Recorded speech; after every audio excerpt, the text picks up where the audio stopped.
Bienvenidos, ¿cómo están todos? Hoy es miércoles 7 de junio del año 2023. Es un día bastante interesante por las marchas que se realizaron en todo el país. ¿Cómo están todos ustedes? Don José enseguida viene porque está haciendo los respectivos análisis de lo que dijo el presidente hoy. También pues es primera vez, diría uno, yo nunca había escuchado que un presidente saliera a marchar. Sí, es atípico. Salir a Pero marchar. acá en Colombia, no, pues que se uniera, digamos, no. tal vez en el 2008, cuando hubo una marcha en contra de las FARC. Ah, sí, sí. Quizás ahí, pues era motivada por una situación bastante diferente, pero Difícil, sí. tal vez en el 2008. Multitudinal a Bueno, propósito, sí. ¿cómo es el resumen, doña Andrea Sierra? Pues Nacho, Bogotá tuvo muy buena asistencia, con las muy buenas tardes para ustedes, los compañeros y los televidentes. Bogotá sí tuvo una muy buena asistencia de personas que respondieron a ese llamado que hizo el gobierno nacional. El mismo presidente de la República invitó a que se unieran a las marchas y Nacho cumplió la promesa. Él había dicho que ya no iba a haber más balconazo, que iba a salir a marchar y efectivamente salió a caminar y a encontrarse con las personas. Pero al final de la marcha, porque por Al final de la marcha, por temas en de el Parque seguridad, Bolívar, mire. de hacer todo este manejo era bien complejo.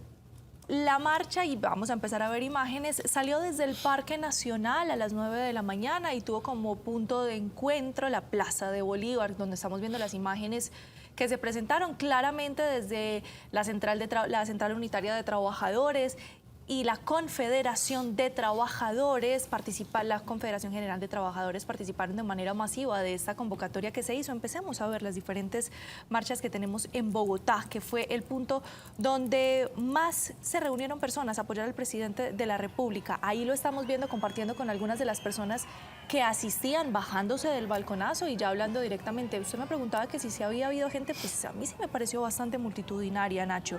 Miremos qué más pasó en Bogotá. Esta es una imagen de la Plaza de Bolívar en el momento en el que se dan las declaraciones del presidente de la República, quien en medio de eso, pues Nacho lanzó pullas a medios de comunicación, volvió a decir que hay un medio puntual, que usted sabe que él tiene una especie de batalla casada, que es con el medio Semana, y dijo que Semana dice y el CTI responde, es decir, sigue lanzando críticas y ofensivas contra los medios de comunicación.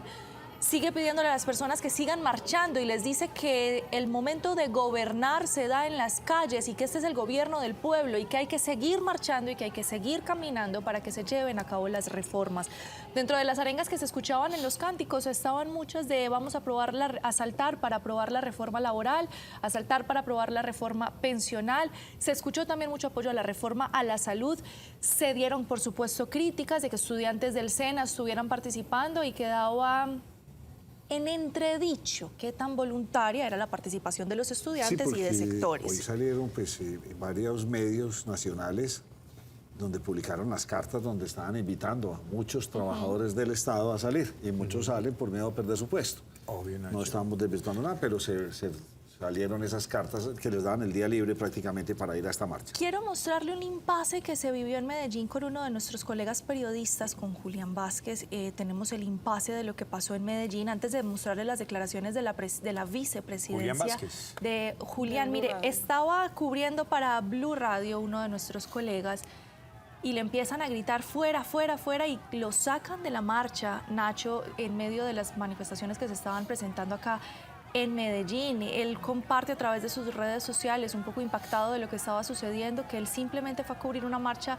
donde se estaba exigiendo la defensa de los derechos y de la nada se le vienen encima. Bueno, esta es una mancha que se presenta en esta marcha, un impasse que se da aquí en la capital del departamento antioqueño. Ahora sí le muestro las declaraciones que dio la vicepresidenta Francia Márquez en medio de estas marchas en las que ella estuvo acompañando siempre al presidente Gustavo Petro. El pueblo colombiano votó por un cambio y se merece el cambio. Son muchos años de dolor, de sufrimiento, de abandono, de exclusión. Ahora me dicen que mantengo es montar en el helicóptero.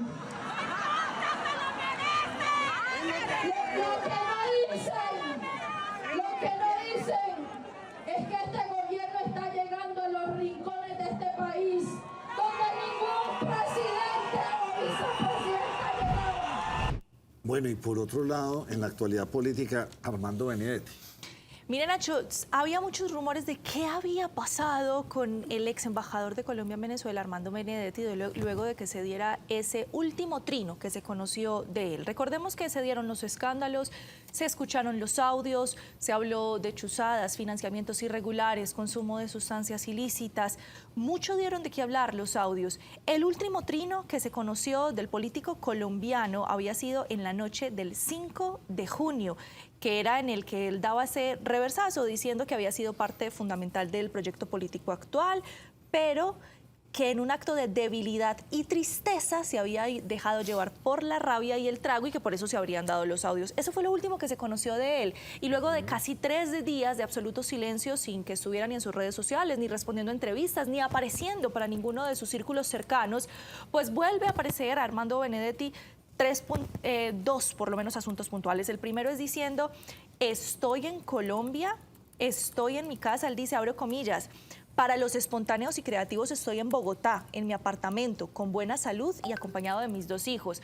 Pero más tarde, en la tarde de hoy, sale a decir, le pido a la Fiscalía de Colombia que tome medidas urgentes para protegerme a mí y a mi familia. Tengo evidencia física de amenazas que hemos recibido de manera directa e indirecta provenientes de personas muy poderosas. Y aclara que va a salir del país, pero que esa salida que tiene del país no tiene nada que ver con estas amenazas, sino que es un compromiso que tenía previo y que por eso estaría dejando el territorio colombiano. Pero lanza esa alerta a la Fiscalía de que hay amenazas en su contra por parte, Nacho, cito, de personas muy poderosas del país. Nacho, me preocupan 2 cosas. Primero que, bueno, el señor Armando Benedetti reconoce que estaba movido por el odio o por la rabia y por el alcohol. Pero hay una frase que dice que los niños y los borrachos siempre dicen la verdad. Pues yo he escuchado esa frase, ¿no? 1 y 2, recordemos que Colombia es el país, junto a México, que más homicidios ha registrado en las últimas décadas hacia periodistas, hacia personas que ejercen la labor periodística que en muchas oportunidades no es sencilla. Y cuando usted como presidente de la República se para en una multitud y señala un medio de comunicación, no señala nombres, señala hombres o mujeres con camisetas de esas marcas de esos medios de comunicación.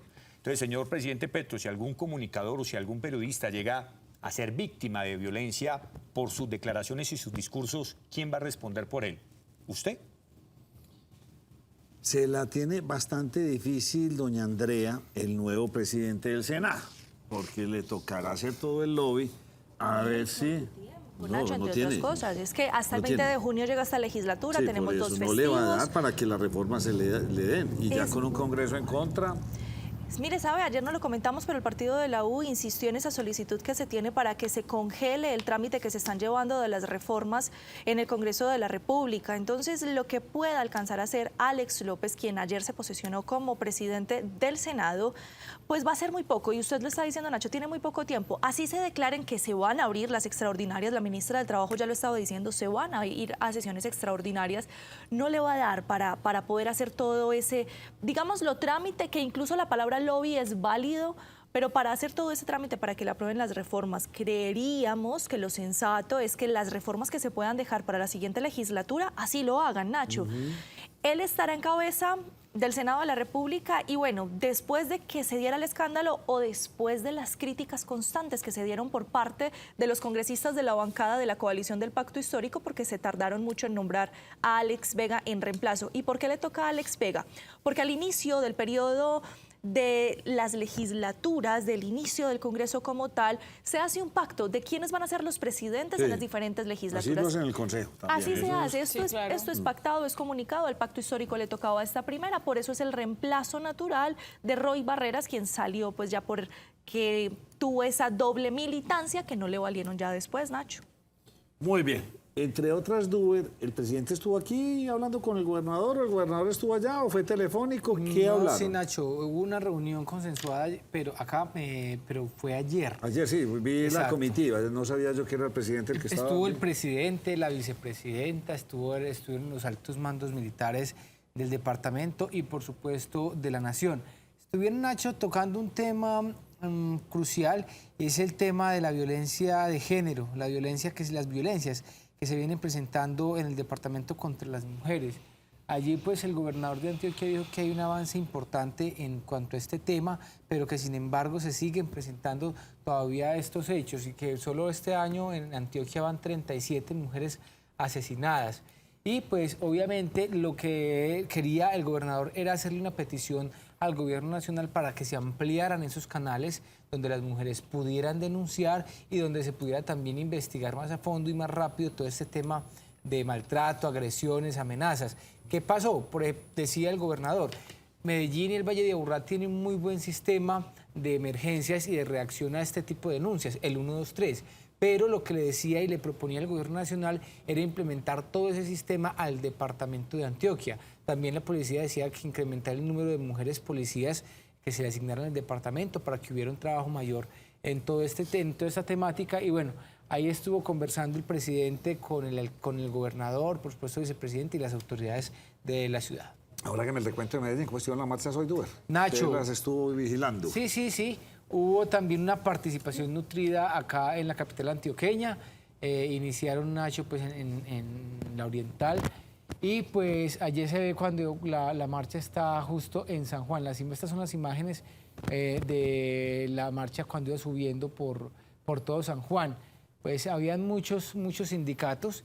La marcha, por fortuna, transcurrió en calma, pese pues al inconveniente que nos contaba Andrea Sierra hace un momento con nuestro colega y compañero Julián Vázquez de Blue Radio. De resto, pues hubo una participación normal en estas marchas acá en Medellín.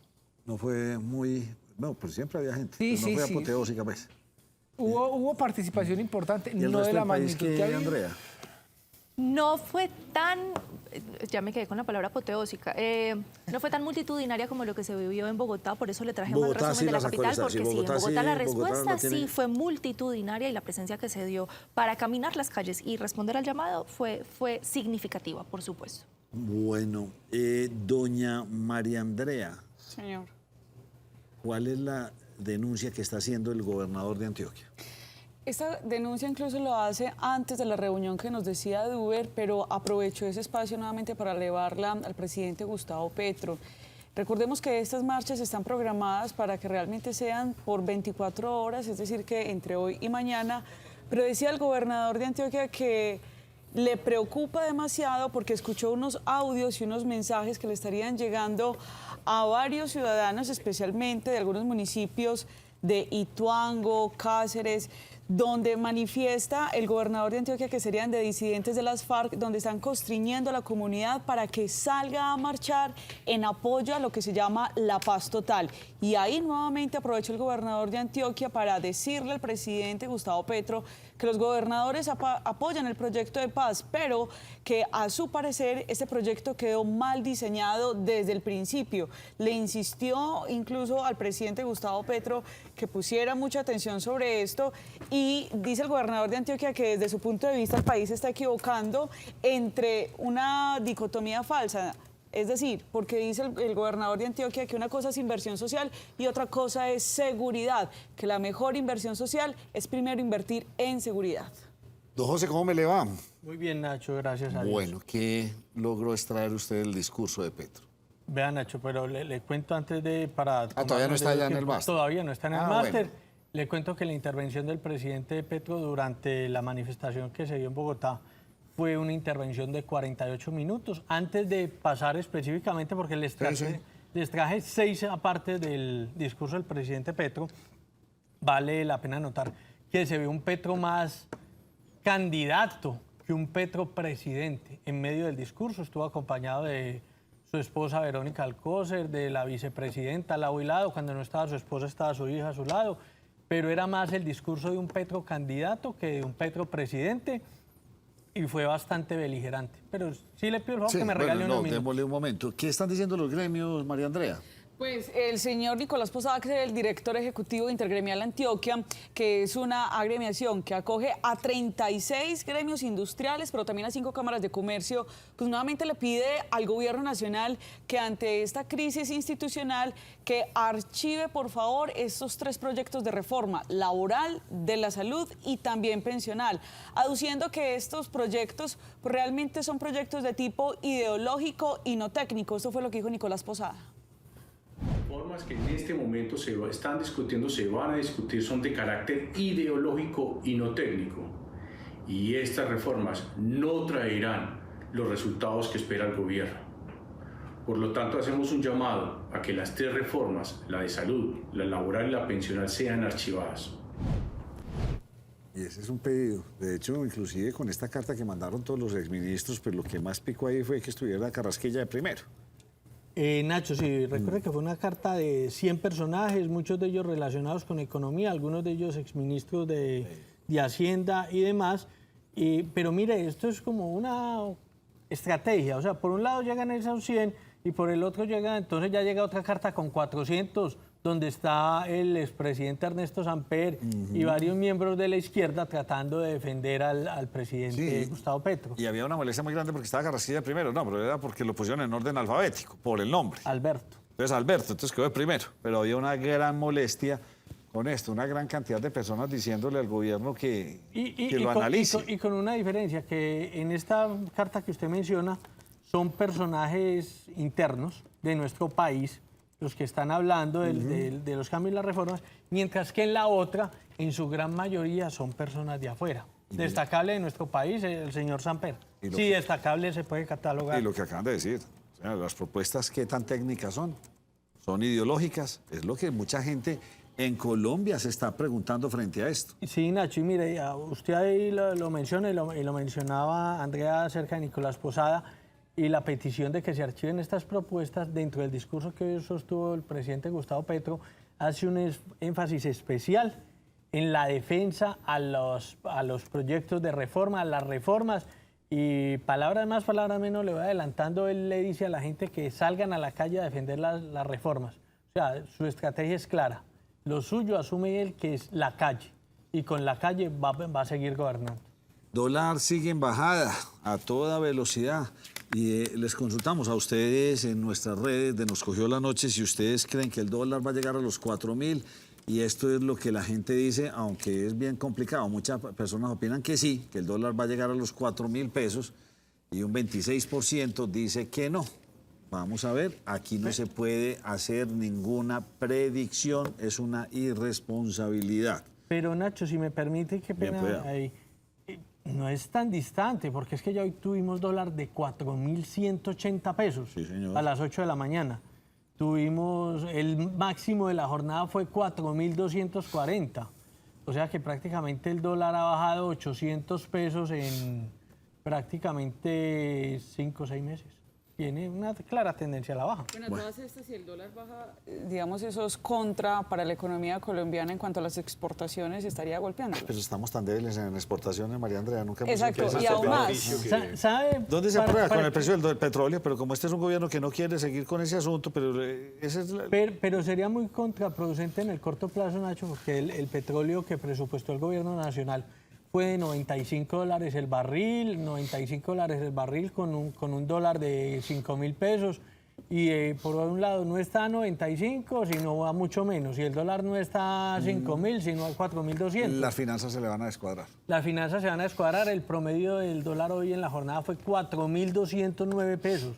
O sea, estamos muy cerquita de estar por debajo de los 4.200. Sí, extraño eso. Como promedio. Con este cambio que tenemos de pensamiento, con el medio ambiente, con energías limpias, y salen con esta, ya, los vehículos eléctricos, impuestos duros. Esa es la promoción que vamos a hacer en este país. No entiende uno. Y ya sacó el gobierno y ya tiene a todo el mundo alertado. O sea, los vehículos eléctricos van a volver...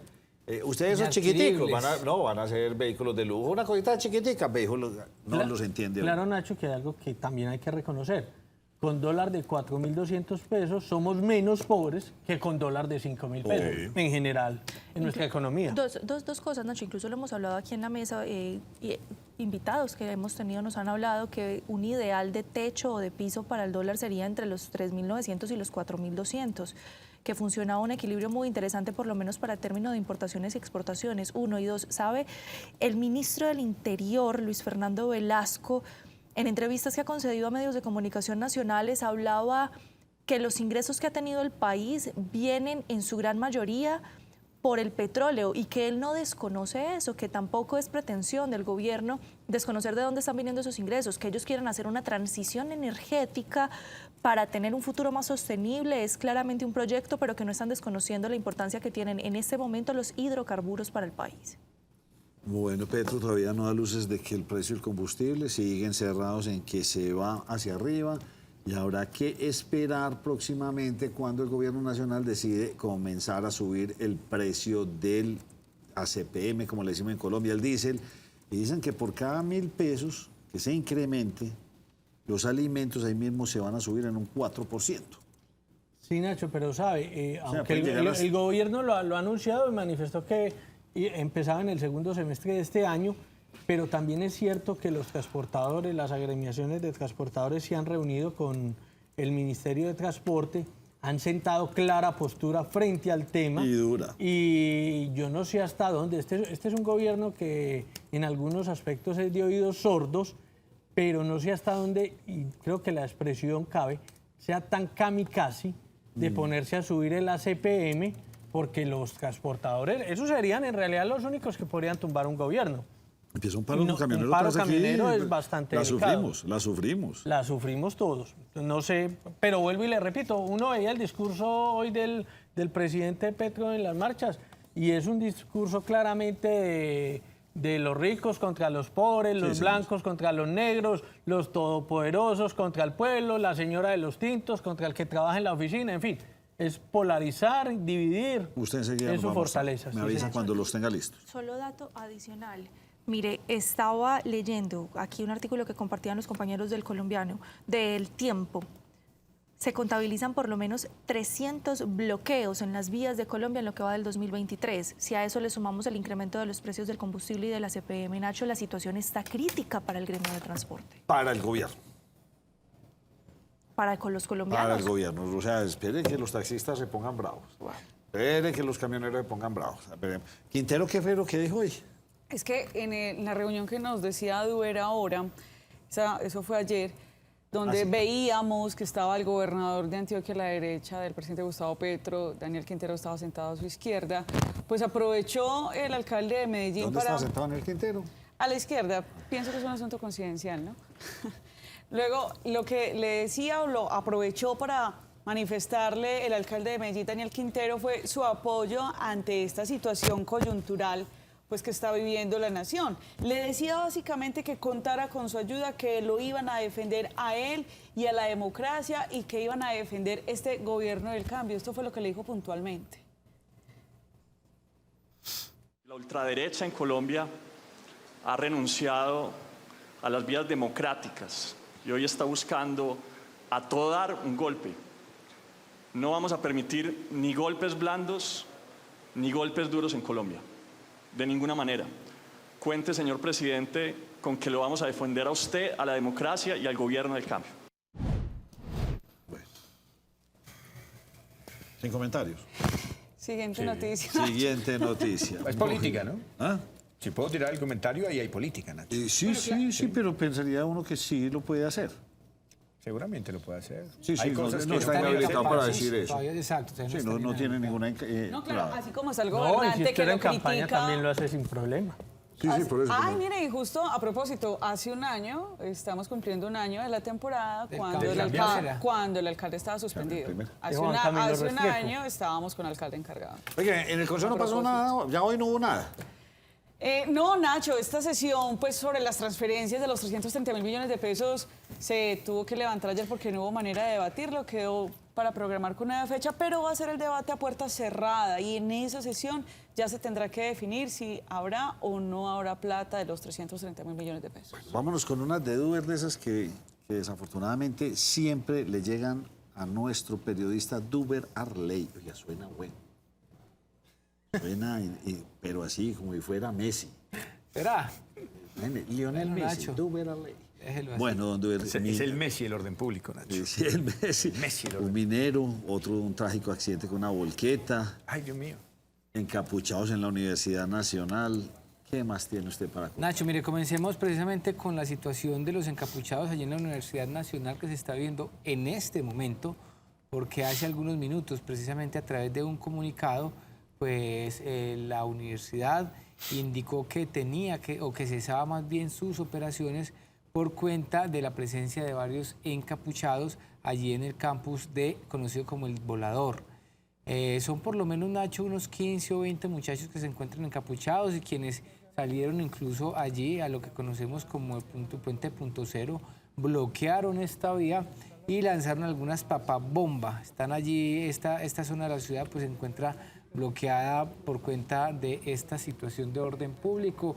Estamos en plena hora pico y usted se imaginará cómo es el trancón de quienes van hacia Bello y hacia el norte y de quienes del norte se desplazan hacia el centro de Medellín. Total. Y la otra, Nacho, tiene que ver con una historia muy triste de un padre y una hija que perdieron la vida hoy en horas de la mañana en un accidente de tránsito que se presentó allí en la 80, en la carrera 80 con la calle 24A. Ese es el sector entre Belén La Gloria y Belén San Bernardo.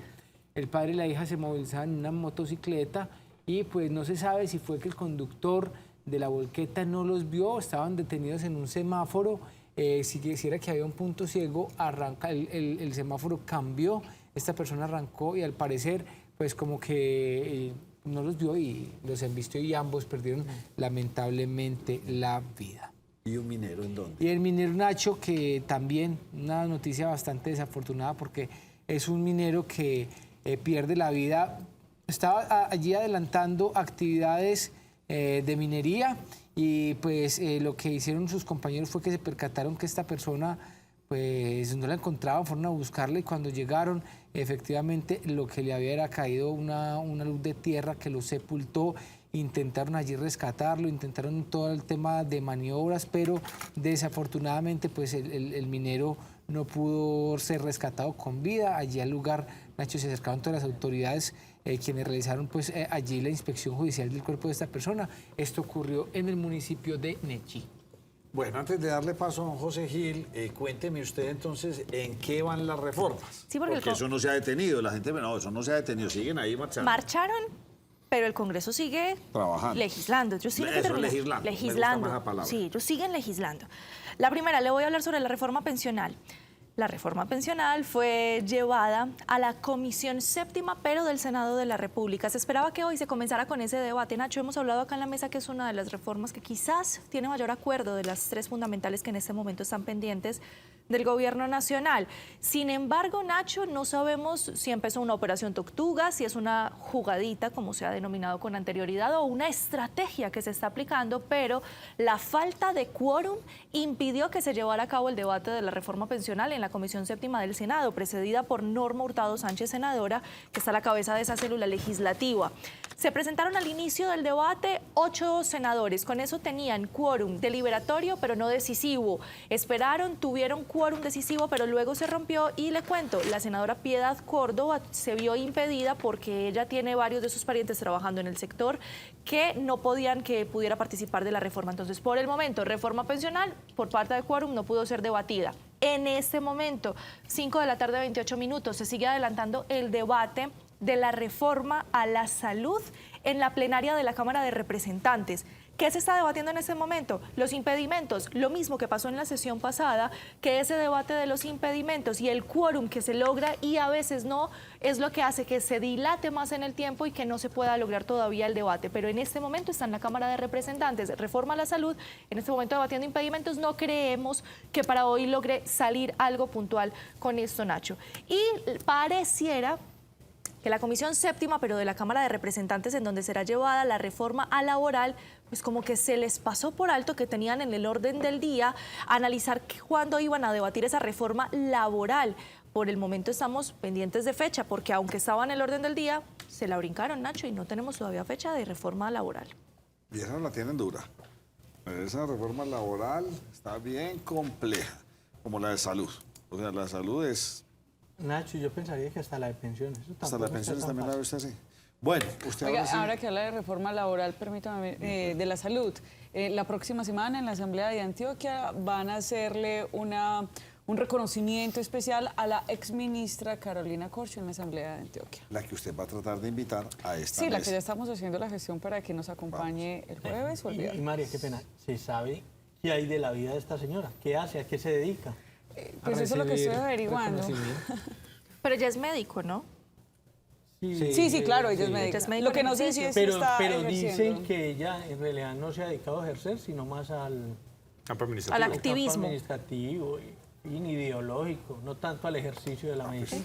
Nuestro concejal Luis Bernardo Vélez creo que hizo la práctica ya, política. Sí, Eres sí, médico, si ¿sí? usted lo mira, Sí. mire Roy Barreras, en Sí. fin, tenemos varios concejales, varios congresistas. en Bueno, señor don José, bien puede adelante usted con lo que nos va a contar. Vea, Nacho, son 7 intervenciones del presidente Gustavo Petro. Me parece a mí que la más preocupante es la última, pero esa la dejamos Déjela para el final. Sí, señor. porque No, eso se el le- cierre. espera, al final. Al cierre, ¿con qué empezamos? El presidente arrancó mencionando que se quiere desconocer el gobierno del pueblo, el resultado de las elecciones pasadas, donde él fue elegido como presidente de la República y se metió directamente y habló directamente, se fue en contra de los medios de comunicación, mencionó a la vicepresidenta de la República y dio a entender que hay racismo desde algunos medios hacia la vicepresidenta. Aquí hemos visto una prensa que odia a la vicepresidenta por su color de piel. El pueblo colombiano quiere una Colombia que retroceda a la esclavitud y que se odie a la gente solo porque tiene la piel negra. ¿Creemos que así vamos a construir la paz? ¿Qué quiere Colombia? ¿Que al indígena se le lleve preso otra vez al cepo y a las cadenas? ¿O que el indígena pueda gobernar también a Colombia? Bueno, como ustedes ven, se refiere a la vicepresidenta. Pero aquí ya hagamos la discusión. Un Sí, momentito. señor. Perfecto. Eso es revictimizar. Sí. Eso es, sí, o sea, ¿por qué tiene que salir a decir eso? Sí, no entiendo. Es por qué mujer, decir es de medios? raza negra, No, pero se va es en que- contra de los medios, Sí, en contra ¿Y de los con base medios, en qué raza se negra, basa en que muchos sean la odian. raza? la odian. Yo no sabía, no, pues yo la verdad no lo he percibido, quizás sí, pero yo la verdad no lo he percibido. No, y recordemos que el embajador de Colombia en Estados Unidos, pues también es de raza negra y no pasa nada allí. O sea, yo pienso que... Nunca lo ¿sí? No, para Ahí lo nada. tenemos Él- aquí en la mesa, sí. Claro, sí. él era la Murillo. fórmula vicepresidencial de Murillo, Sergio de Sergio Fajardo. Fajardo, claro. Tipazo, Tiene que además. ver con eso. Ah, entonces no podemos hacer Y eso. hemos tenido otros altos cargos en el país, en direcciones generales, en embajadas, en el Congreso, pues de raza negra. Y pienso que Muchos. acá el debate no es en esa punta realmente. La revictimiza y antes está montando a Colombia en un debate que no le corresponde. Dos cosas. No, José, bien puede No, haberlo. rapidito y cortito. Sí. Me parece que claramente la estrategia es dividir y reinarás. No, y ahí pero- está dividiendo. No, y y está bien. está echando a los medios de comunicación en Pero contra de la población. Exactamente. Vea, O a la población Nacho, en contra de los dos medios. cosas para que no nos metan el tapado que siempre nos meten. El gobierno del pueblo, ningún gobierno con burocracia es gobierno del pueblo. Y el señor Gustavo Petro necesitó de mucha burocracia para llegar al poder. Así que ese no es el gobierno del pueblo, ni el de Petro, ni el de Uribe, ni el de fulano, ni el de sultano. El gobierno es gobierno, no es gobierno del pueblo. Uno. Dos, el señor presidente Petro afirma que su apuesta elemental de gobierno es la paz total. Pero sus discursos están basados en el odio y el odio solo conduce a la guerra. Él es estadista y supondré que historiador. ¿Por qué no se va a revisar los libros de historia y revisa la raíz de la violencia en nuestro país? Fueron discursos como eso. Entonces, si usted me va a vender a mí el cuento de la paz total, yo le tengo que decir, es una paz total chimbo. Y me disculpan la expresión, porque es una paz que no existe. Porque el que la promueve está citando a guerra. Y cuando tú me hablas de una paz, pero promoviendo guerra, la paz no existe. ¿Por qué? Porque la paz se hace con hombres de paz. Si no hay hombres de paz, paz no puede haber. Y lo tercero, le está declarando la guerra civil a los medios de comunicación. Y él no está siendo específico. Si usted cree que hay algún medio de comunicación que se ha metido con la señora vicepresidenta, diciéndole, peyoritándola o faltándole respeto, que diga puntualmente quién es. O que lo Porque si usted no denuncie. va a tirar las masas, señor Gustavo Petro, los índices de homicidios a los periodistas no se van a acabar. ¿Y a nosotros quién nos defiende? El presidente o el Estado, por lo que veo, ¿no? Por lo que veo, ¿no? Y claramente, yo no sé si Andrea Sierra al principio lo mencionó, hubo agresiones a algunos Claro, periodistas a mi amigo en Julián varias, Vázquez, en le varias pegaron por ese ciudades tipo de del país. discursos guerreristas. Es correcto. Por ahora Uribista, sabemos si del quiere que le muchacho diga de también. Blue Radio aquí en Medellín, el que... Don Julián. Él trabajó aquí Julián, también en trabaja una en oportunidad, Cosmovisión. Nacho. Yo no sé qué tan de acuerdo esté María Andrea con lo que voy a decir, pero creo que bajar a xenofobia, las críticas, los reclamos, los pedidos de gestión que se le hagan a la vicepresidenta bajarlo a que eso es xenofobia y no al debate natural, es victimizar, es poner a la mujer en un rol muy difícil, Nacho. Sí. Si la vicepresidenta fuera un hombre, entonces sí se le podría cuestionar por cuánto viaja, a dónde va, qué está haciendo, qué no está haciendo. Fuera de otro color. Pero entonces si se le cuestiona por lo que hace, se le cuestiona no porque es vicepresidenta, sino por su color o porque es mujer. Eso nos pone a nosotras como mujeres en una situación absolutamente difícil porque muestra lo incapaces que somos de gestionar, muestra lo incapaces que somos de presidir. Ella es vicepresidenta, es la que está encargada de presidir y no puede responder porque cuando le preguntan es porque es mujer. Creo que sí, que creo que pasaba con la ministra de Minas. muy grande, muy triste lo que Oiga, pasa. José, si con el primero armó debate, vamos con el segundo. En el segundo se refiere el presidente Petro a las encuestas que se han realizado y que claramente no lo favorecen en los últimos días. Y como muchos gobernantes lo hacen, cuando las encuestas me favorecen les creo, cuando no me favorecen las desconozco. Veamos. Nos sacaron unas encuestas mentirosas. Sepan que el gobierno sabe que las encuestas son mentirosas. Las encuestas de verdad nos dicen que aún somos la mayoría popular de Colombia. Sacaron esas mentiras porque hay una estrategia que debemos entender y confrontar. Pero la pregunta ahí es para el señor presidente, es que ¿quién es? Por Dios, si es que todo lo que le está pasando a usted Es de viene del adentro. interior. Es de adentro. Es de Por eso no fue capaz, por eso está culpando a encuestas, a medios, pero todo es en su interior. Mire que salió a hablar de la oposición, de Álvaro Uribe, de Germán no salió a hablar de ellos porque todo el mundo está callado. Todos están callados. Todo le salió desde el interior, José, complejo. Y como no tiene enemigo público, ¿quiénes son los enemigos públicos ahora?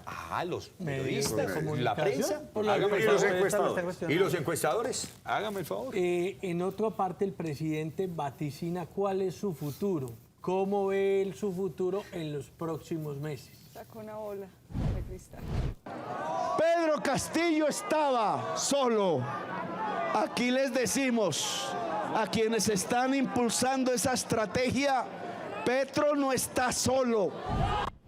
Como lo veíamos, Nacho, pues hay vaticina que a él se le puede venir lo que vivió el presidente del Perú. Y se compara pero con Pedro Castillo. Sí, claro, y se compara con Pedro Castillo. Y Pedro Castillo es uno de los tapados más grandes que ha tenido Perú. Pero claramente manifiesta, ustedes salgan a la calle, defiéndanme en la calle para que no me pase lo mismo que le pasó a normal Pedro lo que le está Castillo. pasando es que ante los hechos que le han ocurrido Pero al lo de actual Pedro Castillo gobierno, fue boomerang. yo no esperaba una defensa menor. O sea, tiene que salir así, porque es que como todo el enredo lo tienes adentro y no por fuera, uno no puede esperar menos. Continúe. Y frente a las investigaciones que está viviendo por estos días, manifiesta que desde una revista se está manejando varios entes en el país y están ordenando algunas de los allanamientos que está viviendo en este momento la presidencia. De allanar otras oficinas de la presidencia. Semana ordena y el CTI obedece. Abrimos las puertas. No tenemos nada que ocultar. Allá entraron, allá vieron hasta las arañas y las telarañas de unas oficinas que ni siquiera pusimos nosotros, sino el gobierno de Santos y de Duque. Vieron los aparatos, solo hay computadores para definir las avanzadas del presidente cuando va a una región. El presidente Nacho también manifestó por qué algunos no lo quieren, pero por qué muchos lo quieren a su juicio. Y recuerden que estamos hablando de racismo, de ricos, pobres y demás. Mira, aquí se mete con los más ricos del país. Y les da rabia porque tiene un presidente que no se orina en los pantalones si el más rico de Colombia lo invita a almorzar. ¿Se metió con Santos? No, el más rico de Colombia, no, yo me imagino No, pero que... digo que no se orinaba. Sí. el hablando más de rico Gilisky. puede ser el señor Sarmiento Angulo o el Sarmiento señor Angulo y Gilisky, el uno de señor los dos. Gilisky, sí. Veamos la siguiente, que es algo interesante. Esta es Hay la más. sexta antes de de la más radical, pero veamos en la sexta intervención del presidente. No me inviten a grandes bacanales, no voy. No me inviten a los cócteles sociales de los banqueros, yo no voy. Invítenme a tomarme una cerveza allá en una esquina, sentados en una acera.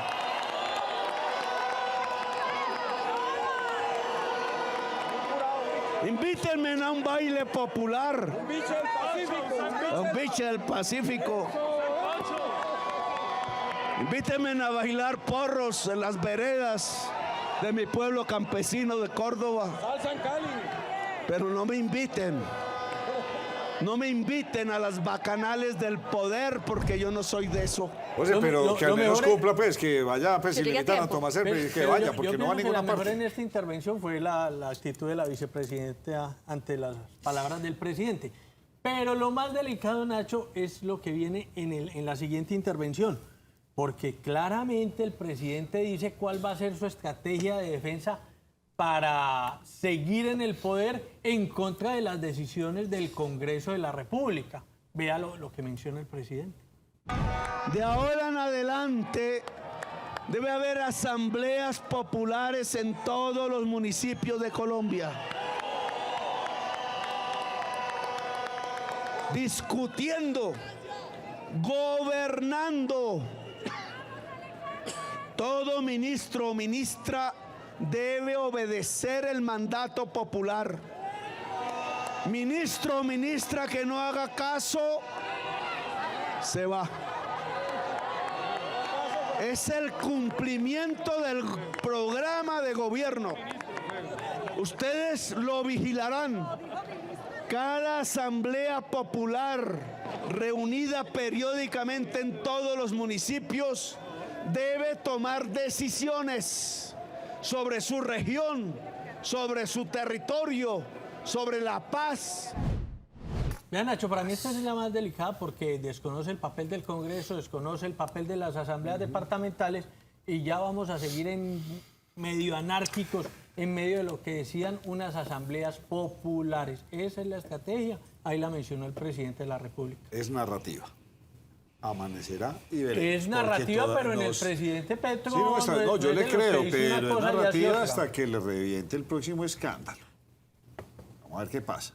Yo no sé, pero yo Y por lo menos Benedetti estoy muy calladito, vamos a preocupado. ver. Duer me mira, no sé, Duer qué piensa. Señores, al vamos a respecto. hacer una pausa. Nuestro invitado, que siempre es muy cotizado en nuestro programa, el doctor Fernando Quijano, con él vamos a hablar de todo este El que asunto sí del nos proceso. cumple. ¿Ah? El que sí nos cumple. El que sí nos cumple.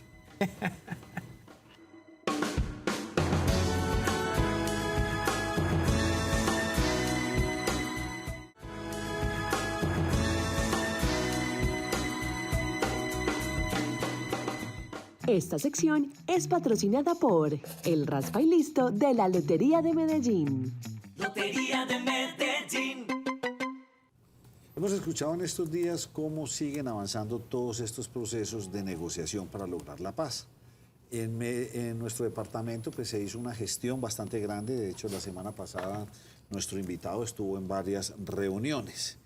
Yo ahorita le tengo un comentario bastante, no sé cómo decirlo, sarcástico, duro, pero lo voy a dejar para más adelante. Doctor Fernando Quijano, ¿cómo me le va? Bien, muchas gracias a ustedes, a la gente que nos está viendo, que no son poquitos, son muchos. A ustedes, a la mesa de trabajo y agradecer la invitación. ¿Qué hacían ustedes en estas reuniones? No, mire, el papel mío, pues ya se conoce. Yo soy asesor de la Comisión Negociadora del Gobierno, uno de los asesores. Mi tarea es como ayudar a entender con quién se está hablando, de qué se está hablando y el alcance de estas personas que son voceros, pero que están haciendo los voceros la representatividad de todas las estructuras más poderosas, armadas y legales del Valle de Aburrá, que yo la resumo, no la resume el alto comisionado, la resumo yo. Están hablando con la oficina y dos poderosas estructuras independientes, con el control del 80% del Valle de Aburrá y con el control del 90% de la ciudad de Medellín. Ahora O sea, sí- estamos hablando con estructuras de verdad de poder. Muy bien. ¿A usted no les parece que ustedes están perdiendo el tiempo? esto no es repetir más de lo mismo, esto vamos a volver a caer en lo mismo, llevamos 20 o 30 años escuchando lo mismo, se tumban unas estructuras y ahí mismo están los que vienen por debajo y salen repotenciados. Esto no cumplió ya su ciclo, es que a mí me parece que estamos perdiendo el tiempo. Mira, la foto del viernes es una foto histórica que desafortunadamente se perdió en los escándalos que surgieron ese día. Lo que pasó en la cárcel de Itagüí fue muy importante. Hay una cantidad de personas que ya no son los jefes, pero que siguen tienen ascendencia en las estructuras, siguen siendo escuchados. Los voceros mostraron, primero, que hay rostros, que esto no es un asunto oculto, clandestino, por allá nada, sino que hay una gente que está dándole la cara al país. Lo otro, con eso muestran que están en la intención de recorrer el espacio de diálogo sociojurídico. Y miren esto que es importante. Hoy, Medellín, menos 27 muertos a la fecha frente a la misma fecha del año pasado. O sea, ahí está ocurriendo algo. Y es lo mismo que está ocurriendo en buena parte del Valle de Aburrá. Ahí se dañó eso que se viene construyendo con lo ocurrido en Copacabana, de una persona embolsada y demás. Pero digamos que en general hay un clima de tranquilidad. Fernando, ¿no será que ellos entendieron que el negocio es de plata y no de matar? Y entonces ya se van a recoger y van a seguir. Estos señores de los que usted habla seguramente ya tienen su vida hasta garantizada, tranquilos, legalizan todo, se ponen a la paz con la justicia y listo. Esto es un negocio de plata y de pronto ya están entendiendo que no deben matar a tanta gente y que esta guerra por el lado no va.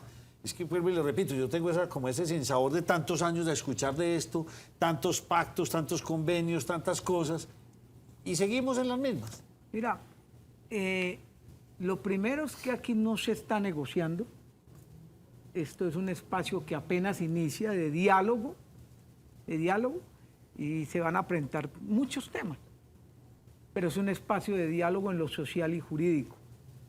Lo otro es que hay gente que está convencida que le puede hacer un aporte a la paz de la ciudad, y yo creo en lo que estoy viendo, en estas personas que aparecen en la foto, ¿cierto?, que siguen siendo escuchadas. Y creo que puede ser una buena oportunidad para la ciudad metropolitana, puede ser una buena oportunidad para Antioquia, para bajarle, lo he dicho siempre, la presión a la olla, bajarle una presión de un 35-40%. Hoy estamos hablando de que se han salvado muchas vidas, ¿cierto? A medida que avancen los diálogos pueden ocurrir otras cosas, pero vuelvo y lo digo, todavía no se está negociando, todavía estamos en espacio de iniciar diálogos. La comisión negociadora o de diálogo de parte del gobierno y la comisión de los voceros de las estructuras armadas y legales. Vienen otros temas, pero me parece que debe ser bien recibido lo que está ocurriendo. Es la primera vez que realmente se sienta el poder armado ilegal o el poder armado organizado del Valle de Aburrá. Andrea y después María Andrea. Y se la hago dos de una vez porque sé que son muchas las preguntas que tenemos. La primera, ¿por qué en una cárcel? Y la segunda, ¿cuáles son las bases mínimas en las que empieza la negociación? ¿Cuáles son los intocables, los inamovibles, las líneas rojas que tienen ustedes para empezar ese diálogo que luego los lleve a negociar? Bueno, primero recuerden que yo cumplo el papel de asesor. Hay una comisión de diálogo, que es la que llamaríamos la comisión negociadora, que la encabeza Jorge Mejía, es muy conocido. Está Lucía González, es comisionada de la Comisión de la Verdad. Está la senadora Isabel Cristina Zuleta, ¿cierto? Está Gisela, que es una líder social víctima. Y ahí estamos un grupo de asesores, seríamos 3 asesores. ¿Por qué inició en la cárcel? Porque es un espacio donde se pudo, a medida de los acercamientos, encontrar voces receptivas, sobre la propuesta de paz total, de la propuesta de paz urbana. Durante el espacio de la campaña presidencial que termina con la elección de Gustavo Petro y después de que se posesiona, vienen mandando mensajes a las estructuras armadas organizadas del Valle de Aburrá, mandan mensajes como los mandaron muchas otras organizaciones en Colombia. Y esos mensajes fueron recibidos y es lo que hoy está mostrándose el viernes. Puedo decirles algo y hemos tenido la oportunidad de compartir con ustedes muchas experiencias acá Nos Cogió la Noche. Tenga la plena seguridad que no se ha dado nada por fuera de la ley, que ha sido un espacio de acercamiento, un espacio de confianza, de generar confianza, y apenas está iniciando el espacio, va a iniciar el espacio del diálogo en lo social y jurídico. Y hasta el momento no se están hablando de inamovibles, que no se puede tocar, que se debe tocar, no. Hoy están abiertas está abierto todo, ¿cierto? Y está para discutir muchos temas. Con lo que inicia es frente al tema de asesinatos, frente al tema de desapariciones, frente al tema de torturas, frente al tema de desplazamiento, que no. Y hay muchas cosas que están bajando en la ciudad. Uno escucha la policía decir, eso es porque nos ha dado resultado la estrategia de seguridad. La foto del viernes, el evento que se da de la instalación del espacio sociojurídico muestra por qué hay reducción de homicidios, porque se está sintiendo la tranquilidad en buena parte del Valle de Aburrá y por qué se está sintiendo la tranquilidad de Medellín. Ahí está la explicación, ahí llegó. Permítame, voy a hacer aquí un paréntesis. José, ya salió la encuesta.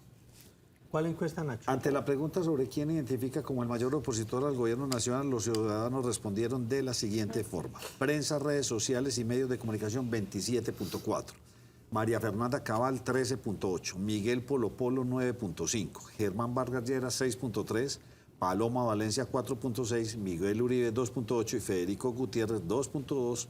Ninguno, 33. Esto lo publica el grupo Prisa, o sea, W Radio, publicaron esto. Vean, Nacho, eso es una encuesta que tenía más preguntas, fueron 1.200 encuestas y se la voy a resumir rápidamente. Preguntan, pues, ante el primer escándalo mediático, ¿usted a quién le cree? Que es el escándalo de Nicolás Petro. A Nicolás Petro el 8.8%, a Gustavo Petro el 22% y a la esposa de Nicolás Petro el 56.4%. Es una encuesta que está fechada en el día de hoy. Ante el escándalo de Armando Benedetti, pero no lo que pasó esta semana, sino lo de la semana anterior que tenía que ver con la niñera de Laura Sarabia, a Benedetti le cree el 9.3%, a Laura Sarabia el 11% y a la niñera el 48.5%. A las diferencias entre el presidente de la República y el fiscal general de la Nación, al presidente le cree el 22%, al fiscal el 51%. A las diferencias del presidente de la República con Nayib Bukele, al presidente Petro le cree el 29%, a Nayib Bukele el 58%, al presidente de El Salvador le cree el 58%. Puede ser que por eso el presidente de la República dice que no le crea esas encuestas mentirosas. Sí, por eso se las saqué a relucir. Óigame, bueno, ahí pues sale la famosa, o sea, no vamos a meter en unos temas, tranquilo, vamos a hablar del otro. Pero sí ese tema puede ser que conoció estos resultados y por eso no, una diferencia porque tiene que ser así y entiendo su posición en este momento. No, simplemente que ahorita volvemos a tocar el tema de Bukele. Y según le concluyo, Nacho, son 1.200 encuestas, eso lo ordenó Telepacífico, Oronoticias, Canal Tro, Orovisión, en fin. Esos son los ordenadores de esta entrevista. María Andrea. Fernando, ahora usted hablaba que usted hace las veces de un asesor dentro de esa mesa, pero estos diálogos, digamos que también han generado mucha resistencia y muchos cuestionamientos. Uno de ellos, el gobernador de Antioquia, pues ha cuestionado el tema de la paz total porque dice que quedó muy mal diseñada. Y criticó que no vino una gente que... Bueno, y esta semana también en la reunión de departamentos, pues criticaba que no hizo presencia el ministro de Defensa, de Justicia, ni el comisionado de Paz. Pero frente a estas críticas y las dudas que generan estas conversaciones, la pregunta va a ustedes con quiénes están hablando, quiénes son esos cabecillas, y entiendo entonces que ya hay como un consenso, un pacto, de tal manera que no hay órdenes de que vayan y maten a este o aquel de aquella banda mientras están en estas conversaciones, y eso es lo que hace que reduzcan esos índices. Mira, primero voy a hacer una claridad, no están hablando con cabecillas. O sea, hay algo que debemos entender, y muchas veces lo hablamos aquí, Nacho. Yo he sido duro para enfrentar el tema de la oficina y de todos los grupos armados. Siempre he dicho, una cosa es los que están en la cárcel y otra son los que están mandando afuera. Todas las estructuras tienen un proceso de renovación, un proceso de... Se va uno, viene el otro, asume el otro. O sea, si no fuera así, usted se imagina un poder tan grande como el que tiene la oficina controlado desde una cárcel. Entonces no es así. O sea, afuera hay estructura, afuera hay jefes y adentro hay unas personas que fueron jefes y que hoy asumen como voceros, tratando de darle tranquilidad, tratando de mostrarle a los de afuera que es posible entablar el diálogo. Mire, con todo respeto a lo que digan algunos mandatarios, pero este diálogo pinta bien. Ahorrar muertos y entrar a discusiones grandes muestra que pinta bien. Puede ser un ejemplo para el país. Aquí no ve usted en este espacio de diálogo sociojurídico presiones. No está viendo acciones militares. Usted está viendo una gente mandando mensajes de que es posible dialogar tranquilamente, ¿cierto? Y eso nos puede ayudar. No solamente, mira esto, que se asesinen personas de banda, porque en las guerras urbanas la mayor parte de los muertos siempre son inocentes. Son los que caen en las fronteras invisibles, son los que caen en las balaceras, son los que caen, ¿cierto?, por las balas que se llaman de perdidas. Son los que mueren en medio de los enfrentamientos. Me parece que aquí hoy no están sonando los fusiles en Medellín ni en la mayoría del Valle de Aburrá. Y eso tiene que dar un poco de esperanza de que es posible alcanzar el tema de la paz. Pero Fernando, pues sí, hasta ahí vamos bien. Pero están disparados los fleteos, están disparados los atracos a los extranjeros. O sea, ya empezaron a entender que el negocio no era matarnos, es donde me quedo yo y el negocio cambia. Entonces, ya, muy bueno que salvemos vidas. Hay una cosa importante, Nacho. La oficina, en todas sus actividades económicas y legales, lo que se quiera, son tan grandes, ¿cierto? Yo diría que frente al tema de fleteos, frente al tema de atracos y otras cosas que no se dicen mucho públicamente, pero hay que decirlas, el asesinato de personas por hurtarles, que eso está subiendo, está creciendo, sí hay que explorar qué hay más allá. Si esto es un asunto de los grupos armados ilegales, o se están constituyendo bandas de delincuencia común que ya están trabajando en eso. Nos hemos encontrado que ya hay unas mezclas muy complejas de personas. Algunas personas son del extranjero y algunas personas son de acá. Y que están construyendo bandas de delincuencia para el hurto. Sí. Yo llamo mucho la atención en cosas como esta, el asesinato de ancianos dentro de sus casas, cuando están viendo solos o cuando su familia se va, cuando quedan ahí. Ahí hay campanazos de alerta. Cuando un señor va caminando y le ve 2, 3 puñaladas y aparece, lo atracan, pero lo asesinan. Lo que está pasando con habitantes de calle, que merece una atención especial, eso hay que revisarlo. Hay cosas que están ocurriendo en el mundo de habitantes de calle que deberían hacer sonar la campana y alertar, algo está ocurriendo, ¿cierto? Entonces son muchas las cosas. Aquí hay que entrar ahora a otra discusión. ¿Son los grupos armados organizados del Valle de Aburrá los que están atracando en las calles? Yo creo que aquí se nos están construyendo, enquistando, fortaleciendo bandas de delincuencia común muy mezcladas que tiene una actividad. Nos hemos encontrado en Comuna 10. Hoy podemos decir una cosa de Comuna 10, Nacho, que en otros tiempos no lo decíamos. Estábamos hablando de que las Convivir tenían el control. Sí. Hoy puedo decirlo, es la ley de la selva. El centro de Comuna 10 se nos volvió la ley de la selva. Hay lugares donde ejercen control personas que no son de Medellín. Controlan las drogas, controlan lo que llaman la olla de vicio en aparentemente llamados hoteles o algunas cosas, prostitución y demás. Ahí se están construyendo cosas que no se les ha prestado atención. Y ahí ahora viene la pregunta. ¿Y entonces qué papel cumple la policía en Comuna 10?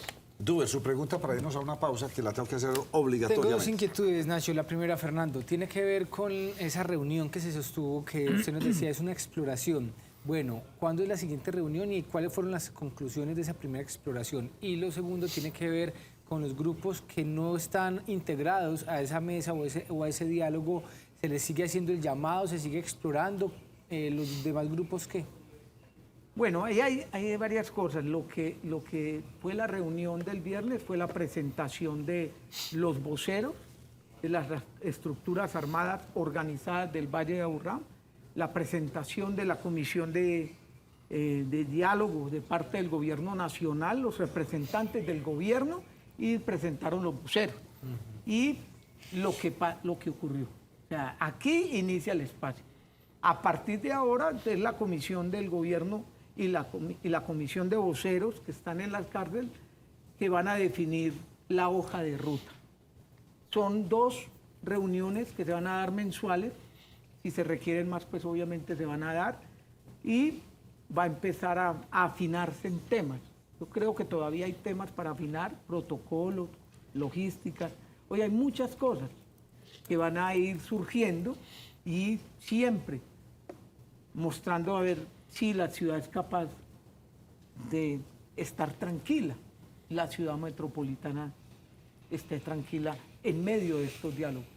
Ahí estamos los ojos de muchas personas que estamos desde lo humanitario también esperando que todos los días amanezcamos bien.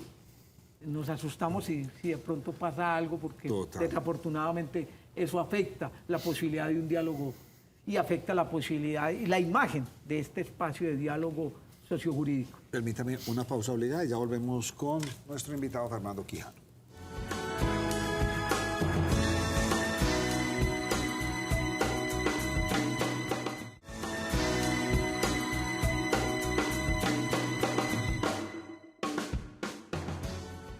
Llegó Raspa y Listo de la Lotería de Medellín. Los juegos con los que raspas y ganas de una. Cómpralos ya desde 2.000 pesos. 1 de cada 3 tiquetes está premiado con Raspa y Listo de la Lotería de Medellín. Cambia tu suerte al instante. Como el tema es tan amplio, hay veces se saltan algunas respuestas de preguntas que hacemos aquí. Quedó pendiente una. Quedaron pendientes 2. Dos. ¿Con quién se está hablando? Mira, se están hablando con voceros, vuelvo y lo repito, ex jefes, ex cabecillas, ex jefes, llamémoslo así, que representan el 80% del poder armado organizado del Valle de Aburrá. No hay ninguna estructura por fuera. ¿Por qué el 20% no está? Porque son las AGC. El otro 20% de las AGC, ¿quién controla Caldas? Las AGC. ¿Quién cortaba una parte de la Comuna 8, parte alta, y un pedazo de Santa Elena, Media Luna? Las AGC, a través del bloque Sierra. Tienen presencia en Barrio Bolsa, Comuna 16, y alguna presencia en San Cristóbal. Por eso hablamos, en el Valle de Aburrá, del 80% está sentado ahí. Y en Medellín, el 90%, sacándole este 10 que les acabo de decir. ¿Con quién se está hablando? Vuelvo y lo digo, con 16 estructuras armadas organizadas del Valle de Aburrá. Yo sigo insistiendo, no soy el gobierno, voy a insistir. Están hablando con la oficina y 2 estructuras armadas organizadas independientes. Fernando, usted se ha mostrado esperanzado a lo largo de esta entrevista con ese proceso. ¿Por qué siente que este va a ser diferente a los que ya han pasado y que no va a terminar, como lo decía Nacho López, en otro intento fallido de una conversación que no llegó a nada? Mire, lo primero es que estamos hablando, quienes nos hemos enfrentado de diversas formas. O sea, estamos hablando con personas que nos veníamos conociéndonos a través de muchas formas desde hace mucho tiempo. Yo veo madurez, veo responsabilidad y aspiro que la comisión negociadora del gobierno y la comisión que representa la estructura armadas organizadas del Valle de Aburrá puedan entrar en temas de discusión profundos que le sirvan a la ciudad metropolitana y que pueda permitir que en algún momento todos los ciudadanos puedan andar tranquilamente en una ciudad, ¿cierto?, donde muchas actividades ilegales, criminales, ya no estén, pero también donde el Estado realmente llegue y haga presencia en los lugares. Me preocupa la gran marcha de las FARC y lo que terminó. Cuando salieron, ¿quién entró ahí mismo a los territorios? Por eso la pregunta de hoy es, ¿Medellín, el Valle de Aburrá, con oficina o sin oficina? Estoy poniéndolo para el debate. No estoy planteando si sí o no, estoy diciendo, ojo que las discusiones vienen de fondo. Fernando, en medio de su optimismo, estamos siendo optimistas porque en estas conversaciones previas se está hablando de acabar con el negocio o vamos a continuar y el negocio ilícito, que es el que maneja todo este andamiaje, va a continuar. Mira, vuelvo y lo repito, hay un espacio de acercamiento, de generación de confianzas. El viernes terminó, se generaron las confianzas suficientes sin tener marco jurídico. Ojo, hay una ley que está ya tramitándose en el Congreso que no ha salido. Una cosa de confianza, de tratar de que se vea que no es con trampa y a partir de ahí apenas van a empezar los espacios de diálogo y de diálogo de muchos temas. De muchos temas. Mire, un tema bien importante. ¿Cómo se enquistó o cómo se fortaleció los grupos armados organizados en el Valle de Aburrá? ¿Cierto? Yo escuchaba el discurso de Sebastián Murillo, que fue la persona, el vocero representante que habló el viernes, que llevó el mensaje de ellos, y interesante leerlo. O sea, interesante revisarlo, por eso digo que ojalá algún día un programa de debatir las cosas de fondo. Hoy solamente estamos hablando de lo que se vio en la foto, de lo que se está diciendo hoy. Vuelvo y lo repito, no hay negociación hoy porque apenas va a iniciar el diálogo y no hay marco jurídico porque no hay ley. Fernando, yo tengo una pregunta de esas. Usted me dice pues que está como tranquilo aquí hoy, pero siempre hablamos del pasado. ¿Cuál es el punto final? ¿Cuál es ese día de? O sea, porque hablábamos de todo lo que usted dice aquí, pero vengan, señores, que esto va a llegar a un día en el que ya no más. O sea, esto va a ser al estilo Bukele, como le dije ahora. A partir de ese día se van todos para la cárcel. A partir de ese día vamos a empezar una acción contundente, porque es que no podemos... Pues, o sea, hablamos del pasado, ya miramos y qué hicieron y qué no hicieron. Listo, muy bien. Pero no le hemos puesto ese día, ese punto final. Mira, hay una discusión hoy con el modelo Bukele. Y es una discusión que se va a dar en el debate electoral que se avecina. Y usted va a ver a muchos emulando a Bukele. Sí. La realidad del modelo Bukele creo que merece más profundidad y una mayor revisión. Eso no es tan bonito como lo están pintando. Hay más de 60.000 personas capturadas. Empieza uno a hacer preguntas, y podemos hacer programas haciéndonos preguntas. Y es que sabían quién eran los 60.000 o todos estaban tatuados. Ojo. No, ahí también hay inocentes que han ido a la Pero cárcel. me devuelvo a lo que usted decía ahora. ¿Y cuántos muertos han dejado? Evitado. O sea, se nota que el país... Es un modelo autoritario, mira. Se empezó a pensar fue en la mayoría, no en la minoría. Y la pregunta es, ¿cuántos han muerto en las cárceles con este modelo hoy? ¿Y cuántos han muerto en la calle? Pero ¿cuántos en la calle se han salvado, Fernando? ¿Cuántos de esos eran inocentes? Yo recuerdo el caso de los colombianos que cogieron en Salvador por tener tatuajes y no eran de las maras. Era colombiano y era otra cosa. Por eso le digo, ojo con los modelos autoritarios. Y la otra pregunta, para traer ese modelo autoritario a Medellín y al Valle de Aburrá, ¿es mejor estar dialogando, cierto? O ver una ciudad metropolitana bajo la represión. Pero yo le cambio la pregunta, Fernando. Mire, todos compartimos la paz, pero es algo evidente. La paz se hace con hombres de paz. A los hombres de guerra la paz se les debe ganar. Y la guerra ha existido a lo largo de la historia, no solamente en Colombia. ¿sí? Entonces yo me quedo con la siguiente reflexión. La guerra siempre es motivada por un ente, ¿sí? por un núcleo que motiva que dos fuerzas en pugna se enfrenten. Y en la historia de nuestro país dice que ese ente es el narcotráfico, ¿sí? Y eso es una herencia que nos ha costado quitarnos a nivel internacional. Si usted ha viajado al exterior, que imagino que sí, usted nos dice que es colombiano y uno está con la lápida de la guerra de los carteles encima. Entonces, listo, las personas con las que usted trabaja están negociando esa paz, que es lo que todos queremos, y tienen disposición de hombres de paz. Es decir, se puede llegar a esa paz, ¿cierto?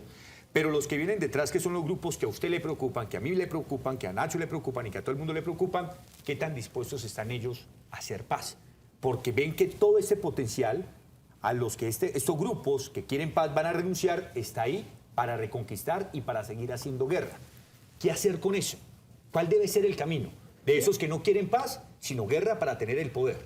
Mira, lo que nos ha mostrado ahorita los acercamientos es que afuera los grupos están entendiendo. Ojo, es lo primero. Preocupaciones hay, y muy grandes. Si me las preguntan, y ahora podré salir sacrificado en otros espacios, por decirlo, pero tengo grandes preocupaciones con el tema del Tren de Aragua. Sí. Tengo preocupaciones con gente que venía aquí a hablar, delegados del Sinaloa. Tengo preocupaciones con capturados del Valle de Aburrá que están mezclados con el crimen transnacional. Y entonces uno dice, la joya de la corona puede estar bajo la mira de muchas organizaciones del crimen transnacional que ven que es la posibilidad. Si estos abandonan, nosotros cogemos. Ahora viene ¿Cuál es la joya de la corona, Medellín? La joya de la corona es el Valle de Aburrá, un epicentro de Medellín. Es la joya de la corona. Sí. En todos los sentidos, por todas las cosas que quiera. Llegada de millones de turistas, se calcula en 3, 4 millones de turistas que vienen al año, o sea, por muchas cosas. Pero viene la otra.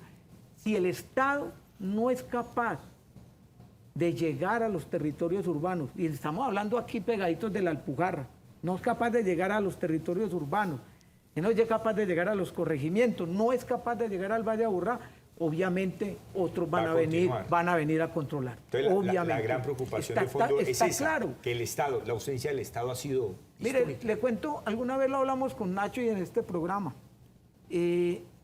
¿Por qué dejaron abandonados los territorios que soltó las FARC? ¿Cuál fue la lógica para hacer eso?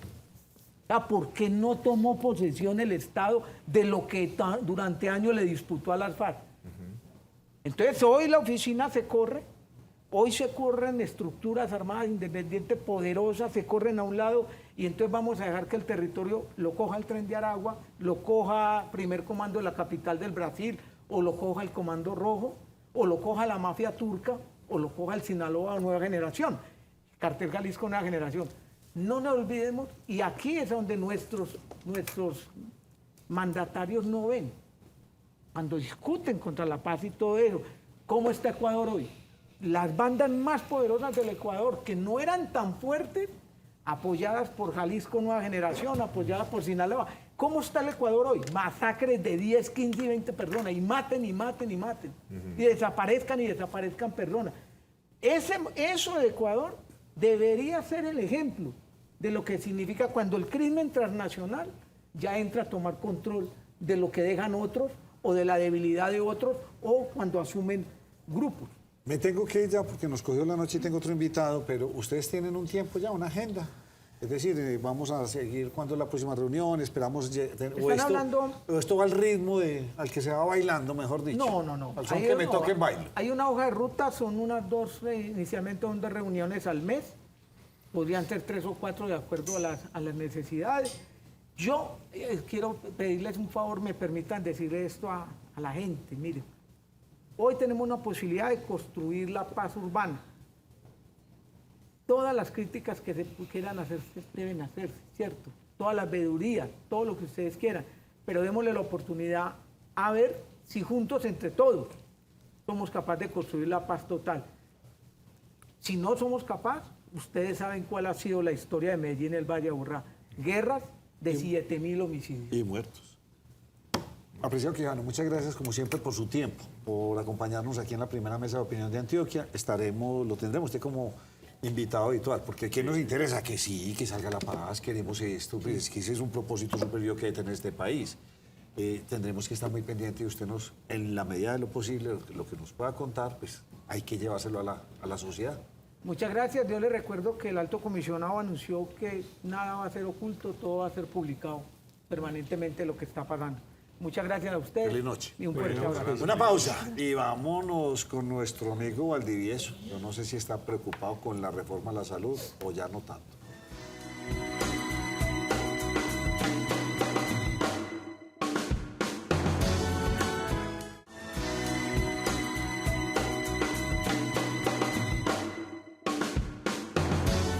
Se mueve el país a una velocidad impresionante, nadie sabe para dónde va este barco. Lo que sí es que están en Operación Tortuga con todas las reformas. ¿Qué le han contado a usted de la de salud? Pues incluida la de salud, ¿no? Doctor Valdivieso. Gracias. Incluida la de salud y pues obviamente está en la discusión en este momento lo de los impedimentos, que todavía no se ha resuelto completamente, en la plenaria de Cámara, que está pendiente de eso. Entonces no sabemos qué va a pasar. Y hay muchas voces pidiendo archivamiento de la reforma, etcétera. Las organizaciones médicas estamos esperando, Nacho, a ver qué va a pasar. Estamos en eso. Bueno. Expectantes. Sí, expectantes, correcto. Hábleme de liposucción. Bueno, la cirugía de liposucción es realmente una de las cirugías más fantásticas que hacemos los cirujanos plásticos, porque es una cirugía que no da gran incapacidad y que va a resolver grasa localizada en muchas de las pacientes. Vamos a mostrar algunas fotos que he traído. Ahí vamos a pasar, por ejemplo, esta es una paciente joven, pero que tiene, como ustedes se dan cuenta, varios acúmulos de grasa localizada. Miren la imagen de la derecha donde hemos retirado todos esos acúmulos de grasa y el cambio en estas pacientes jóvenes puede ser extremadamente impactante. Lo mismo que pasa con los hombres. Hombres que tienen grasas localizadas también les va muy bien con la liposucción. La siguiente foto, la próxima foto. Esta es una niña delgada, pero que tenía unos gorditos en las laterales y que a pesar de la gimnasia y de ir todos los días a ella en el gimnasio, pues definitivamente no elimina esa grasa localizada. Una liposucción será la solución como en este caso y el resultado será espectacular. Así que definitivamente la liposucción es una cirugía altamente recomendada. Ahí va a aparecer en sus pantallas nuestros teléfonos, creo que están apareciendo. El celular 300-212-5904, Nacho, y el fijo 604-444-8818. Y estamos en Salud y Servicios para atenderlas y atenderlos como ustedes se merecen. Muchas gracias por acompañarnos como siempre. Encantado, A ustedes muchas mañana gracias. los esperamos aquí en la primera mesa de opinión de Antioquia. Muchas gracias.